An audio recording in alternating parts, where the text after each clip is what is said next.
समय हम पटना गर्दनी बाग में हैं। बिहार के लाखों नियोजित शिक्षक अपनी मांगों को लेकर पटना की धरती पर मौजूद हैं और इस समय एक बिहार का बेटा नियोजित शिक्षकों के लिए रहनुमा बंशीधर ब्रजवासी परिवर्तनकारी प्रारंभिक शिक्षक संघ के मेरे साथ जुड़ गए हैं। सर, सक्षमता परीक्षा का शिक्षक विरोध क्यों कर रहे हैं? शिक्षक की परीक्षा लेने की औकात किसकी है? परीक्षा तो हम लेते हैं।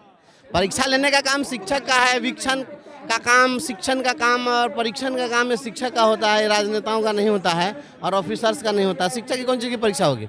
परीक्षा वो लोग हर दिन परीक्षा देते हैं, कभी इस पाले में बैठ के परीक्षा देते हैं, कभी उस पाले में बैठ कर परीक्षा देते हैं।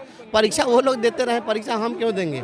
हम सक्षम अगर नहीं थे तो 20 साल तक हम जो पढ़ा रहे थे तो पहले सरकार अपनी गलती के लिए माफ़ी मांगे बिहार की जनता से। बगल में गंगा जी हैं, जाके उसमें जल समाधि ले ले और पूरे बिहार की जनता से इस बात के लिए माफ़ी मांगे हाथ जोड़ करके कि 20 साल तक अक्षम शिक्षकों से हमने पढ़वाया है और बिहार के बच्चों का भविष्य बर्बाद किया है। अगर शिक्षक अक्षम थे, अयोग्य थे तो 20 साल तक पढ़वाना नहीं चाहिए था। और यदि आपने उसको एक बार यदि आपने दक्ष डिक्लेयर किया, हमारी परीक्षा एक बार दक्षता परीक्षा, हम यह पूछना चाहते हैं कि आखिर दक्षता शब्द का अर्थ क्या होता है? दक्षता और शब्द का अर्थ क्या होता है और सक्षमता का अर्थ क्या होता है?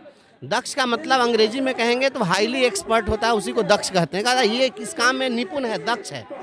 तो आपने हमको दक्ष घोषित किया, तो यदि किसी को एक बार आपने दक्ष डिक्लेयर कर दिया और बाद में कहिए कि अब आप सक्षम हैं कि नहीं, योग्य हैं कि नहीं, एलिजिबल हैं कि नहीं, इसकी परीक्षा देकर के आप बताइए, तो मुझे लगता है तो ऐसी स्थिति है कि एक बार किसी को आप राजमिस्त्री डिक्लेयर कर दीजिए, कल को कहे कि तू लेबर के लायक है कि नहीं, उठा के देखो तो कितना हास्यास्पद लगता है। तो ये परीक्षा कहीं से भी उचित नहीं है। यह शिक्षकों के डिग्निटी पर सवाल है, यह गरिमा की बात है। हमारा जो कॉन्स्टिट्यूशन है उस कॉन्स्टिट्यूशन में यह लिखा हुआ है कि व्यक्ति की गरिमा और राष्ट्र की एकता और अखंडता सुनिश्चित करने वाली बंधुता बढ़ाने के लिए संविधान को अडॉप्ट किया गया। तो उसमें व्यक्ति की गरिमा की बात है। तो शिक्षकों की जो गरिमा है सभी की गरिमा है, तो जब शिक्षकों की गरिमा, उस गरिमा पर हमला न करें। ये गरिमा पर हमला जैसा है। आप दादा और पोता को एक परीक्षा में बैठाएंगे तो मुझे लगता है कि दादा के गरिमा पर यह हमला है, यह किसी व्यक्ति के इंडिविजुअल के गरिमा पर यह जो है यह हमला है।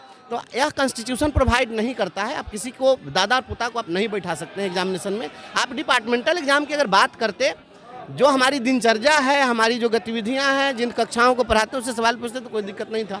लेकिन ये दिक्कत है कि आप कहें कि आप सिलेबस, आप एमए के योग्यता पर बहाल हैं और उसके सिलेबस से हम आपसे सवाल पूछेंगे।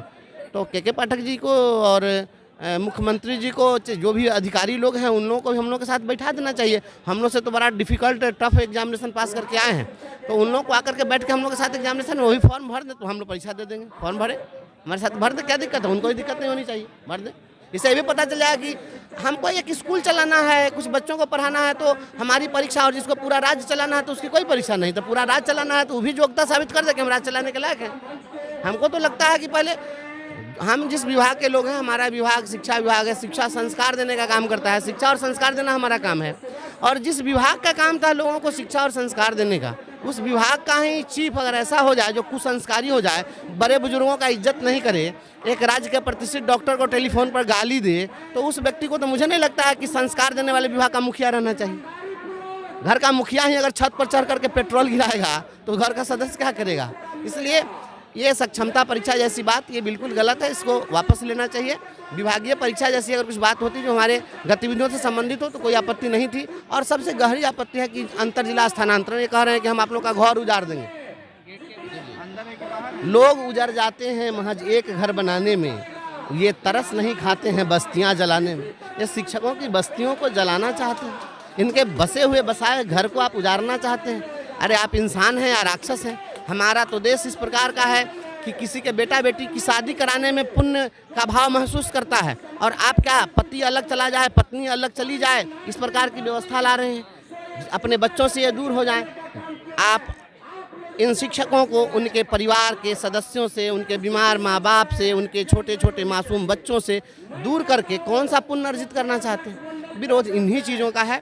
यह सरकार ह्यूमन डिग्निटी पर, टीचर्स डिग्निटी पर यह सवाल खड़ा कर रही है, उस पर कुठाराघात कर रही है। इसलिए इस सरकार को जवाब देने के लिए हम लोग विरोध कर रहे हैं। तो नियोजित शिक्षकों के टैलेंट की चर्चा भी के पाठक की है सर। टैलेंट उनमें नहीं है, उनमें भी टैलेंट है। हम लोग भी उनके टैलेंट की खूब चर्चा करते हैं और पूरा बिहार आजकल उनके टैलेंट की चर्चा कर रहा है। और अभी नहीं करा, पहले से भी करता रहा है। जब शराबबंदी कराए थे ना, तो उसमें टैलेंट की बड़ी चर्चा हुई थी। उसके पहले बालू खनन में थे, उसमें भी उनके टैलेंट की चर्चा हुई थी। एक बार टैलेंट की चर्चा थोड़े हुई है, 2 बार हाई कोर्ट जो है 2.25 लाख, एक बार 25,000 जुर्माना ठोका था। उनके टैलेंट की चर्चा हाई कोर्ट के जज भी करते हैं, तो टैलेंट तो है ही है। राजनीतिक चर्चा में भी आप लोग शामिल रहते हैं। स्थानीय निकाय में रहकर जो सत्ता पक्ष के लोग हैं, जो सरकार है, उनके राजनीति को शायद शिक्षक प्रभावित करते हैं। स्थानीय निकाय को और केवल एमएलसी का थोड़ा ही हम लोग करेंगे, हम लोग तो सबको प्रभावित करते हैं। शिक्षक तो पूरे सिस्टम को प्रभावित करता है। एक चाणक्य जो है चंद्रगुप्त मौर्य को खड़ा करके नंदवंश का नाश कर देता है। शिक्षक की तो वो ताकत है। शिक्षक की यह ताकत है कि गैलीलियो भी एक शिक्षक था। उसने कह दिया कि पहले जब दुनिया के लोग यह मानते थे कि सूर्य जो है वह चलता है और पृथ्वी इस यूनिवर्स, इसके ब्रह्मांड के केंद्र में अवस्थित है, तो उसने कहा कि नहीं, तुम गलत सोच रहे हो, पृथ्वी ही चल रही है और सूर्य जो है स्थिर है। तो गैलीलियो ने भी कहा था। तो हम तो सूर्य और पृथ्वी की गति भी बदल देते हैं, यह क्षमता रखते हैं। और इन लोगों का क्या विसात है। बस चलते चलते शिक्षकों के लिए एक संदेश दे दीजिए कि शिक्षक किस प्रकार से इस आंदोलन को सफल बनाए और लगे रहें। शिक्षकों का जो यह आंदोलन है, यह स्वतः स्फूर्त आंदोलन है। आज मैं दावे के साथ कह सकता हूं कि इस बार के आंदोलन में किसी संघ विशेष ने, संगठन विशेष ने कोई प्रयास नहीं किया। शिक्षकों का स्वतः स्फूर्त आंदोलन है। चूँकि जो लोग अपने घर में पहले चैन से भी बैठे रहते थे कि हम चैन की 2 रोटी खाते हैं, आंदोलन में क्यों जाए, चलिए हमको कोई दिक्कत नहीं है, वैसे ही लोग इस बार ज़्यादा आगे आकर लड़ाई लड़ रहे हैं। क्योंकि उनका लग रहा है कि हम तो जो पहले चैन में थे, हमारे को बेचैन करने में लोग लगा हुआ है। तो यह आंदोलन चलेगा। और शिक्षकों से मेरा अनुरोध है, संवैधानिक दायरे में रहते हुए लड़ाई लड़नी है। और तब तक लड़ाई लड़नी है जब तक इस मोगैम्बो को हम लोग यहाँ से विदा नहीं कर देते। महिला शिक्षिकाओं पर आपका काफ़ी विश्वास है, उनके लिए क्या कहना चाहिएगा? नारी शक्ति है।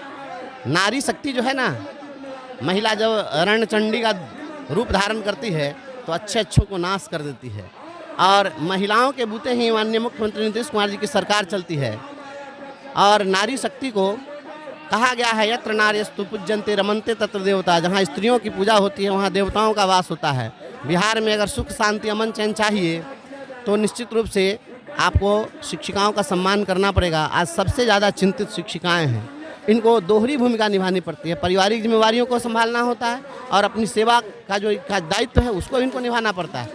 तो इसलिए निश्चित रूप से सभी शिक्षिकाओं की अहम भूमिका है और सभी शिक्षिकाएं इसमें बढ़ चढ़ कर हिस्सा ले रही हैं, लेंगी।